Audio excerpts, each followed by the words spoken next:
Guys, welcome back to my channel. তো চলো তোমাদের একটু ছোটোখাটো নবদ্বীপটাকে ঘুরে দেখায়। নবদ্বীপে কিন্তু বেশ কিছু মঠ মন্দির রয়েছে, আর তার সাথে তোমাদের কিছু মার্কেট আমরা ঘুরে দেখাবো। তো এটা কিন্তু আমরা পথ চলতি মানে পায়ে হেঁটে কিন্তু আমরা এই ভিডিওটা করেছি। তো যেটুকু পেরেছি তোমাদের আশা করি ভালো লাগবে। তো চলো তোমরা দেখতে থাকো। আর আমি কিন্তু একা নই, আমার সাথে পুরো ফুল টিম আছে। তো এই হচ্ছে আমাদের বিমলা মিষ্টান্ন ভাণ্ডার, এটা হচ্ছে নবদ্বীপের খুব বিখ্যাত দোকান। আরও একটা আছে রামকৃষ্ণ। তো চলো তোমাদেরকে মূল যেটা সেটা দেখাই। তো এটা হচ্ছে আমাদের রাধা বাজার, এইটাই হচ্ছে নবদ্বীপের মেন মার্কেট, মানে জামা কাপড় মেকআপ সব কিছু এইখান থেকেই আমরা কেনাকাটা করে থাকি। তো রাধা বাজারের কিন্তু প্রচুর কালেকশান আছে, এগুলো সবই কিন্তু কলকাতা থেকেই মাল আসে। কিছু নবদ্বীপেরও আছে, যেমন তাঁতের শাড়ি টাড়ি শান্তিপুরে বিখ্যাত, তোমরা ভালো মতনই জানো। তো প্রচুর কালেকশান আছে, আর এমনকি খুব কম রেটের মধ্যেই তোমরা কিন্তু পেয়ে যাবে। তো ইস্কনে যারা ফরেনাররা আসে দোলের সময় বলো রাসের সময় বলো, যে কোনো পারপাস অনুষ্ঠানে কিন্তু এখান থেকে এসে ওরাও কিন্তু মার্কেট করে। তো আমাদের নবদ্বীপে সারা বছরই, যেহেতু এটা তীর্থস্থান এলাকা, তো সারা বছরই কিন্তু প্রচুর মানুষের এই নবদ্বীপে যাওয়া আসা থেকেই থাকে। তো সেজন্য মার্কেটে মোটামুটি ভিড় হয়। তো এটা হচ্ছে পোড়ামাতলার ভেতরের মার্কেট। আমাদের মার্কেটটা কিন্তু প্রচুর এরিয়া নিয়ে আর অনেকটা, আর এই জায়গাটার নাম হচ্ছে বড় বাজার। এখানেও কিন্তু প্রচুর পাইকারি দামেও অনেক মানে জামা কাপড় কেনা বেচা এইসব হয়। আর নবদ্বীপে কিন্তু অনেক মন্দির নতুন নতুন হয়েছে, তারই মধ্যে এটা একটা।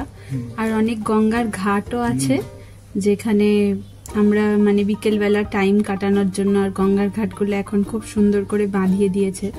তো নিজের বাপের বাড়ির দেশ তো সবারই ভালো লাগে, আর তা সত্ত্বেও একটা কারণ আছে, যেটা হচ্ছে নবদ্বীপটাকে আমিও খুব ভালোবাসি। যেহেতু তীর্থস্থান এলাকা, ঠাকুর মন্দির এইসব দেখে দেখেই বড় হয়েছি, তো এই জায়গাটাকে আমিও খুব ভালোবাসি। তো ঘাটের পাশেই একটা মন্দির ছিল, তো সেখানে গিয়ে আমরা ঠাকুর দর্শন করলাম। আর এর পাশেও ভেতরের দিকে একটা গলি দিয়ে গিয়ে মন্দির হয়েছে নতুন। এই মন্দিরটার ভেতরে আমরা যেতে পারিনি, বাইরে থেকেই যা তুলেছি, ঠাকুর দর্শন করতে পারিনি। তো আমরা গিয়েও ছিলাম অনেকটা তাড়াতাড়ি, 3:30 4টের দিকে আমরা বেরিয়ে গেছিলাম, যেহেতু আমরা হেঁটে হেঁটে অনেকটা ঘুরবো বলে। তো তার পাশে একটা ঘাট ছিল, সেখানেও গেছিলাম। তো গঙ্গার ধারের মানে অনুভূতিগুলো তো যারা গঙ্গার ধারে বসে থাকে বা টাইম কাটায় তারাই খুব ভালো বুঝবে। তো নবদ্বীপের আর একটাও বিখ্যাত মন্দির, এইটা হচ্ছে সমাজবাড়ি। এর মন্দিরটার কাছে এসে তোমরা দেখলে বুঝতে পারবে যে প্রচুর পিতলের ঘড়া দিয়ে কিন্তু তৈরি এই মন্দিরটা, মানে চূড়ার মাথায় মাথায় কিন্তু প্রচুর ঘড়া আছে। তো এইটা হচ্ছে মন্দিরের মানে ঠাকুর নিতাই আর মহাপ্রভু, মানে নিতাই গৌর যাকে বলে।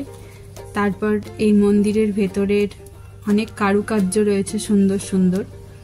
তো সেই মন্দিরটা খোলা ছিল বলে আমরা এই মন্দিরটার ভেতরে ঢুকে, আর আমাদের তখন প্রচুর জল তেষ্টাও পেয়েছিল, যার জন্য মন্দিরে গিয়ে আমরা জলও খেয়ে নিয়েছিলাম।